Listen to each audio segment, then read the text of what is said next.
Série de vidéos sur les suites arithmétiques et géométriques, nous allons voir la définition d'une suite géométrique. Nous avions vu dans une vidéo précédente la définition des suites arithmétiques qui permettait de passer d'un terme à un autre en ajoutant à chaque fois le même nombre que nous appelions la raison plus R. Ainsi de suite, U2 est égal à U1 plus R, U3 est égal à U2 plus R. De la même façon, nous allons construire une autre forme de suite, non plus avec une raison additive qui s'ajoute, mais avec une raison multiplicative. Je passe d'un terme à un autre, non plus en ajoutant, mais en multipliant, et pour pas qu'il y ait de confusion, la raison, on l'appellera avec la lettre Q. Et je passe d'un terme à un autre, à chaque fois, en multipliant par la même raison Q. Il y a donc un parallélisme évident entre les suites arithmétiques et géométriques, mais évidemment beaucoup de différences puisqu'elles sont basées sur des opérations différentes, les multiplications, en l'occurrence pour les géométriques. Cela nous amène à une définition.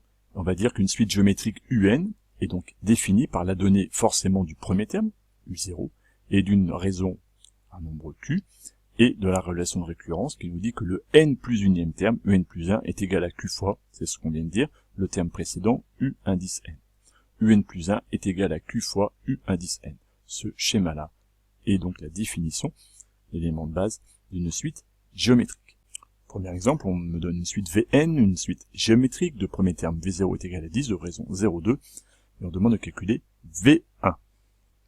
Comme Vn, c'est mon énoncé, est une suite géométrique de raison 0,2, bien par définition, application directe de la définition précédente, on a pour tout entier naturel, V indice n plus 1 est égal à 0,2 fois V indice n, c'est l'application de la définition, Vn plus 1 est égal à Q, Vn, et avec Q qui vaut 0,2.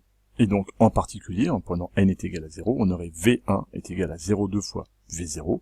On connaît V0 qui vaut 10, donc V1 est égal à 0,2 fois 10, soit 2. En procédant de la même manière, on aurait V2 est égal à 0,2 fois V1, soit 0,2 fois 2, soit 0,4.